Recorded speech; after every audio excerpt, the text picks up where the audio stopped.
How is it that Nick ends up invited to this dinner, and what happened? Well, he was rolling with me. I was impressed with Nick, and I was like, just come to the dinner. Last night, Tim Pool had the biggest opportunity in the history of his podcast. He had the most well-known, big-name star on his podcast in Kanye West, now known as Ye. Along with Ye came Nick Fuentes and Milo Yiannopoulos, all of whom had just recently had dinner with former President Donald Trump, which sent the media into an uproar. They're all accusing all of these people of being white supremacists, anti-Semites, racists, and so Tim had them on, ostensibly, to let them give their side of the story. Things did not go as you would have expected, though. The whole interview lasted about 11 minutes from the time Tim got done with plugging to the time Ye abruptly got up and walked off the show. And part of this was due to Tim vehemently discrediting everything that Kanye said. And surprisingly, to me, in the comments section, which I'm going to read from later on, Tim's fan base seems to have disavowed him on this particular issue, and they're all siding with Kanye. So we're going to get right into this. Give the video a thumbs up, subscribe if you're not subscribed, and yeah, let's get into it. It's like when Trump came in, I said, do you want to sit alone? He's like, no, bring your friends in. So a big thing is like Trump had no idea who Nick Fuentes was. Now, I left this in because this feels a little important, just because the media is out castigating Nick Fuentes and Trump over the fact that they were seen together. It's kind of important to note that Trump had no idea who this Nick Fuentes guy was. If you're not familiar with Nick Fuentes, he was at Charlottesville back in the day. He wasn't really that extreme at first, and then he kind of got pigeonholed in with like Nazis and white supremacists, and so he started being more and more edgy, just as a troll. Now, I don't care for Nick Fuentes. I think he's an authoritarian, and in fact, he once took a political compass test, and it showed that he was a fascist. Or at least he held fascist values, right? So I think he's an authoritarian. I don't care for him. But I just thought that piece of clarity was important regarding Trump not knowing who Nick Fuentes is. I just got to go right to the heart of this anti-Semite claim that's happening. This is something, if you read the definition, it says you can't claim that there's multiple people inside of banks or in media that are all Jewish or you're anti-Semitic. And that's the truth. There's different beliefs about our bloodlines, you know, like the documentary that Kyrie posted. And in general, America has been left ignorant and history has been changed. So when we start questioning things that question the indoctrination, then you immediately get, you said debanked or what did you say happened to you? Or demonetized, deplatformed. Demonized, demonetized. And what's so beautiful about this time is everyone got to see what's really been happening. So I think from the get-go in this interview, Kanye has got Tim very uncomfortable. Tim wants to talk about the news story and do his typical Tim thing. Ye just wants to come on and speak his piece because he's been censored as much as he has. Now, I'm not going to really comment much on rightfully or wrongfully censored because I don't really think that's awfully relevant. The point is that the reason that he's been censored is a reason that can get you in trouble on YouTube. And Tim doesn't really want to get into all of that, and he feels as though he has to challenge Ye at every turn. Otherwise, he thinks he may get demonetized or booted off YouTube. Now, that's my opinion. That's the way I perceived what happened. But it's pretty clear to see that Tim is uncomfortable with the way events are unfolding. And so, like I say, whenever Ye asserts something that Tim deems as maybe anti-Semitic, Tim pushes back. And now we can really understand. We can see that Ron Emanuel was right next to Obama, and then Jared Kushner was right next to Trump. Da-da. But so we're getting right into it, I guess, right? I was hoping to go for the news first before we got into all of this stuff. I think the issue is one way to put it is you're expounding upon a localization issue that you've witnessed, right? Let me clarify. There are a handful of people that you see are Jewish in a certain place, and then you associate Judaism with the power, whereas I view that as not relevant to it. Like, so they're talking past each other just a little bit here. So Ye is pointing out the large concentration of a certain type of people in different industries that he is affiliated with, and Tim is saying there's no correlation at all. Now, Kanye says that their ethnicity, I guess, is the exact reason. Tim says that's not a correlate at all. Well, it is a correlate. Now, what does that mean? That's a totally different question. But if you go look at, the executives in media, in Hollywood, in banking, you will find that there's a certain predominant ethnicity.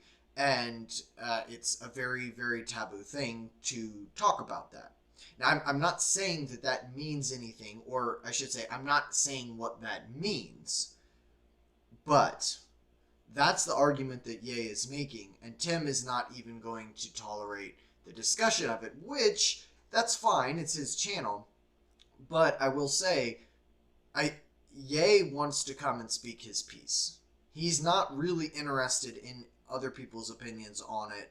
And maybe this is the wrong place for him to be that way, to try to pontificate, but on the Timcast show, that's not the way things go. And I think Ye, even at this point, is realizing that this isn't exactly what he thought it was going to be, and he's ready to walk off. Have you ever heard the term, the black vote? So it's okay to put us in one net, but it's not okay for me to put them in one net. yeah, but I mean, That's the basis of the hypocrisy that people have been thinking about and knowing about and realizing for decades. We were all wondering how this dam was going to break. Everybody in the country was wondering, what is the root of this hypocrisy? Why can people talk about white people a certain way? Why can't they talk about that group a certain way? And the wretched and wicked and oppressive prevailing orthodoxy of cancel culture, well, it turned out that the one thing that was going to break the dam was the biggest star in the world, and it took the biggest star in the world to do it. And now the dam is broken. Now, the impression of Milo that I got from watching this is that Milo is egging Ye on. I think Milo is smart enough to realize that Ye is a bit delusional, which if you watch the whole interview, Ye says something to the effect of, I'm the only person qualified to run the country, and several other things that they're just a little off. And Milo wholeheartedly agrees with him and pushes him forward. I think that Milo is managing. He's got an idea and he's making something happen. Now, I don't know what that idea is, but Milo is the one in charge here, in my opinion, and he's doing it by playing to Ye's ego. But I want you to watch this interaction between Tim and Ye that's about to happen. This, in my opinion, Ye absolutely owned Tim Pool here, and this is why you can't hold a fence-sittery position. Ye is about to show you. Just watch. I don't like identitarianism. You guys are familiar with what that is? Well, they started it, and they've been visiting on us. We're trying to break it. When I was asking you about running for president, you immediately said, well, you'd be good for the black vote. And I said, is that because I'm black? No, not just because of that. So is that...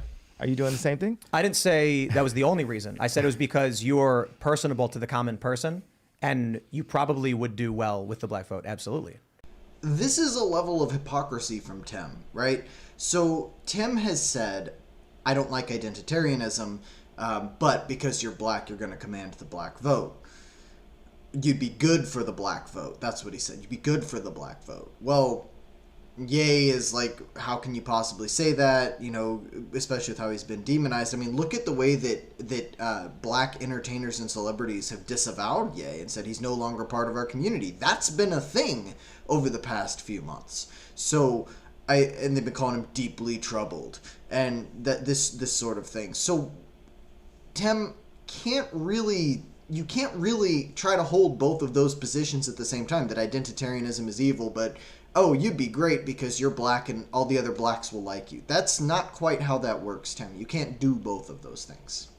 Just because I'm black, there's a lot of black people that don't like me. Of course, I think race plays a role in a lot of things, absolutely, and I think that I think the construct of race has really been forced upon us as just something for us to be woke about and just constantly talk about and use it as these like walls. And Ye hammers the point home.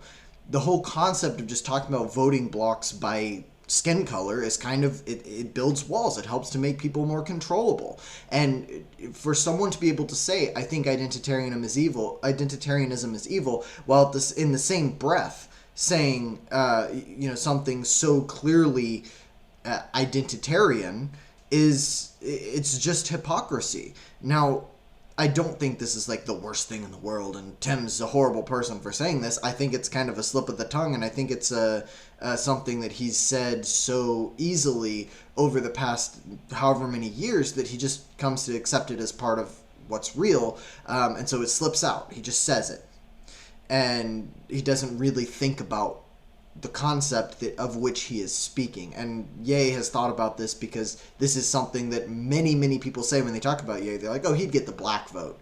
And you're like, hold on. What do you mean? What do you mean when you say that? And how are you able to separate that from the other identitarianism on the left? Now, around this time, Ye kind of started to realize that he wasn't going to get to say the things that he wanted to say while he's on Timcast. And again, I'm not passing a judgment on Tim for that, because this would be a really tough conversation to have on YouTube and not get in trouble for it. But I think Ye is starting to realize that, and he kind of alludes to the fact that he thinks that this is a setup. Like, I'm literally going to walk the F off the show if I'm sitting up here having to, talk about, you can't say that it was Jewish people that did it. They tried to medicate me. I was exhausted. They wrongly diagnosed me. And they when I asked them, how much lithium did you want to put me on exactly? It took them 4 days to answer because they were embarrassed about the amount, right? And I refused to take this, right? You understand that if I had taken the medication, I would not be here, and it would have been, he was deeply troubled. We miss him. We love his music, though. Well, they would have Britney Spears you. I mean, look at they would have Michael Jackson or worse, yeah. So look at what they did. Look at what they did to Britney. When she went in, she was tired, she was exhausted, she was in a bad way. But 10 years of that medication wrecked her brain. You can see it now. Yeah. You can see there's not much of her left. This is a glimpse into Kanye's mind here, into his psyche. This is, if you want to understand Kanye West beyond he's just a crazy guy, that clip that you just saw is all you need to see to understand it. Now, I'm not saying that he's right or wrong, but I'm saying that if my perceived experience, and again, I'm not saying that wasn't his experience, I'm saying if I perceived that to be my experience, I would probably react in a similar or the exact same way. So for him to perceive like there's a lot of people that happen to belong to the same ethnic group that did all of these things, like freezing his bank accounts, trying to get him put in jail, trying to get him put on medication, slandering him all around Hollywood and in all of the entertainment industry, wrecking his deals with Adidas, like all the things that he tells the story about in the interview. Things with Kanye start to make a little bit more sense when you put it into that context. And unfortunately for Tim, he is not able to let Kanye have this and just say, okay, tell me more. Tim wants his opinion there. And again, this is what Timcast is. I don't think Kanye was aware going in that that's what was going on. The egos of Tim Pool and Kanye West cannot coexist in the same room. It can't be a thing. Tim is not a good enough interviewer to be capable of having this conversation. Joe Rogan might have been able to have this conversation. Tim's not, because Tim wants you to know his opinion, and he's going to give it to you. And it's not within his personality to just do like what Rogan does and elicit from the other person, right? That's not how Tim's mind works. And he also is very aware of the YouTube TOS and what happens in the algorithm and what he may get in trouble for. So he's not really willing to let this conversation go as far as it can. And I mean, you can argue that that's a good thing or a bad thing. It's probably a good thing for Tim's business, but, well, let me take that back. I think it's a good thing for his business in the sense that he's not going to get demonetized and taken down. But from the fan reactions that we're about to take a look at, it may have been really bad for his business.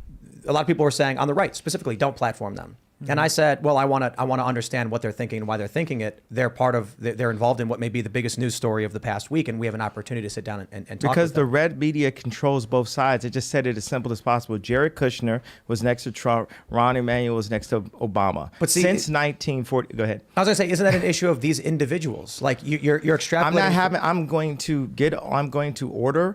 With the last of my money that's available in a different account, I'm going to order a PJ before I sit and have another Lex Friedman setup conversation. When I'm literally they're trying to put me in jail for my opinion. And here's what I was trying to get to. You went right into the anti-Semite thing. I think it's something that should be talked about. But if you start bringing this up, you're going to ask my opinion on it. I'm going to disagree with you. I didn't ask your opinion on it. You jumped into it. I don't care about your opinion. I like your opinion on how we win an election, but I don't care about anybody's opinion, bro. I lost. They tried to put me in jail. They blocked $2 billion I had. You're not going to take. If we can't, you're not going to take my pain away, right? The Jewish people say, it's the Holocaust, this happened, and you can't say anything about it. We can't take their pain away. No one's gonna denounce the fact that they tried to lock me up. That's what because every time I'm just holding stride, and it's like, I thought I was more Malcolm X, but I find out I'm more MLK because as I'm getting hosed down every day by the press and financially, I'm just standing there.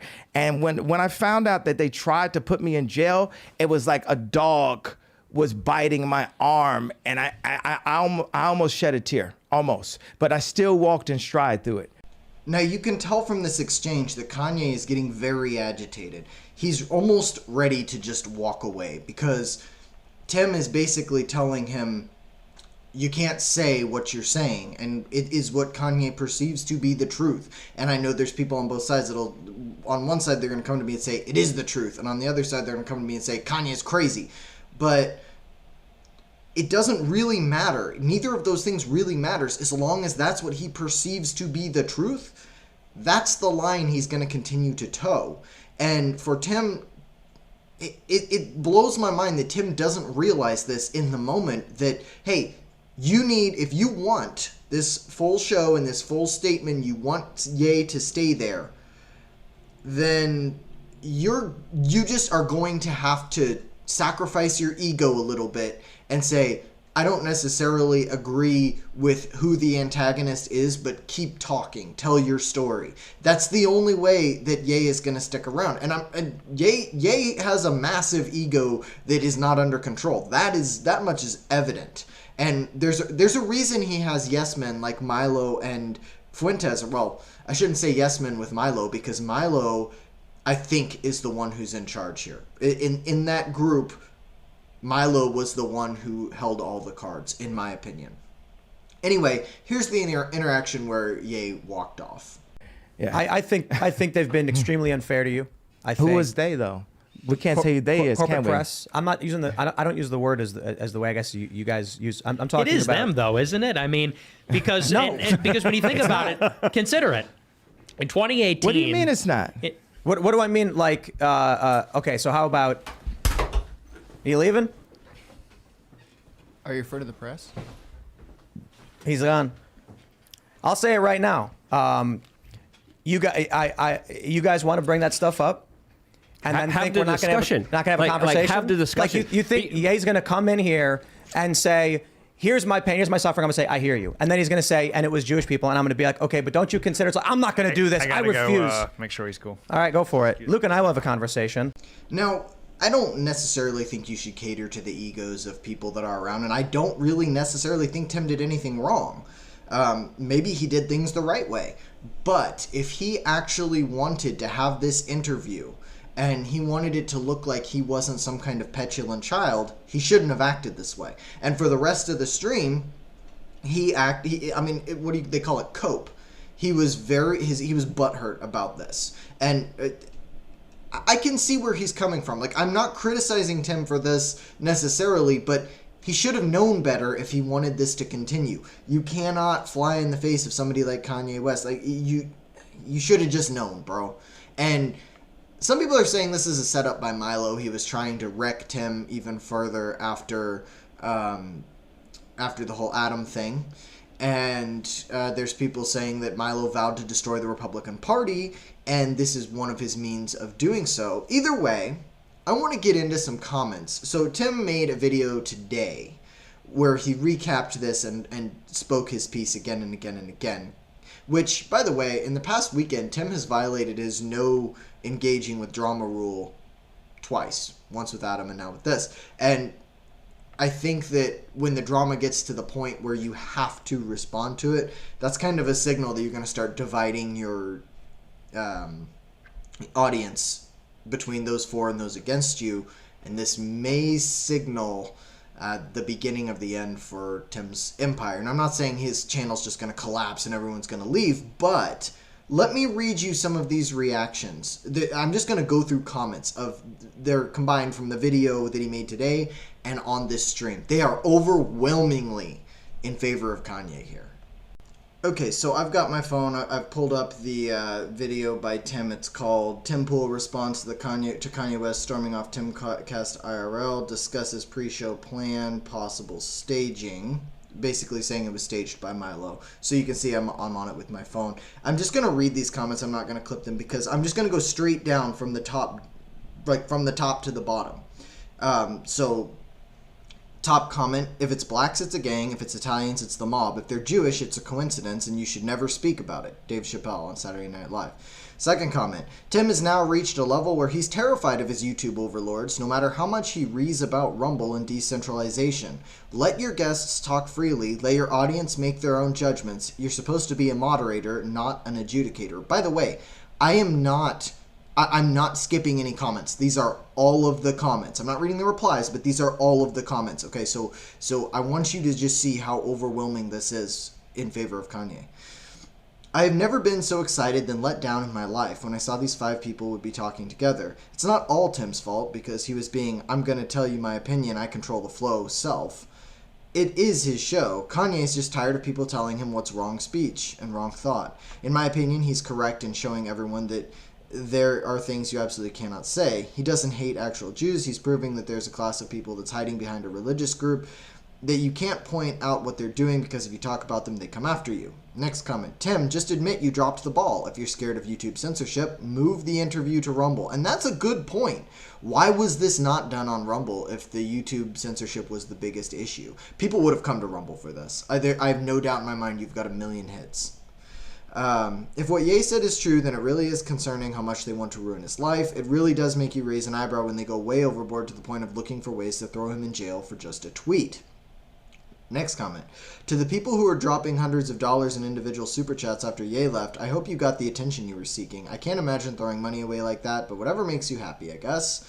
Next comment: who else predicts that Tim is going to keep bringing this topic up for the next 10 years? Next comment: I honestly don't have a problem with them, but I do think it's weird that no one is allowed to talk about them or point out that they're so powerful, especially since they're such a small group of people.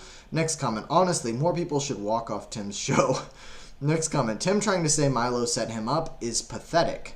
Tim: Milo and Ye are manipulating the narrative. Also Tim manipulates the narrative. Tim was able to blow up the most important interview of his career in less than half an hour. There is shitting the bed, and then there is Tim Pool shitting the bed. I am old, and the one thing I learned is there is no measure of how stupid smart people can be. For a guy that's not really a fan of conspiracy theories, Tim sure is quick to pluck one out of thin air and make a whole video about it. I heard someone say last night that Tim Pool's ideology is YouTube's TOS. This segment confirms this. Tim, you don't have to describe what happens. Everyone can see the video. You need to explain why you couldn't answer the question, who is they? Mistake 1, not streaming exclusively on Rumble to avoid the shadow of censorship. Mistake 2, treating it like it was going to be another show where Ye goes through the news of the day with the crew. It was never going to be that. Mistake 3, not understanding when to just be the conduit. We get the Tim opinion all the time. Sometimes you need to just listen and only ask relevant questions.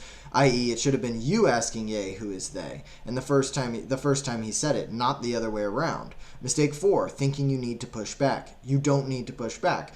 There's plenty of pushback to go around. Everyone can see the pushback. The audience is perfectly capable of hearing his words and making up their own minds. Your job at that point is to try to draw names and as much information out of him as possible, but just let him go, not push back against his opinion.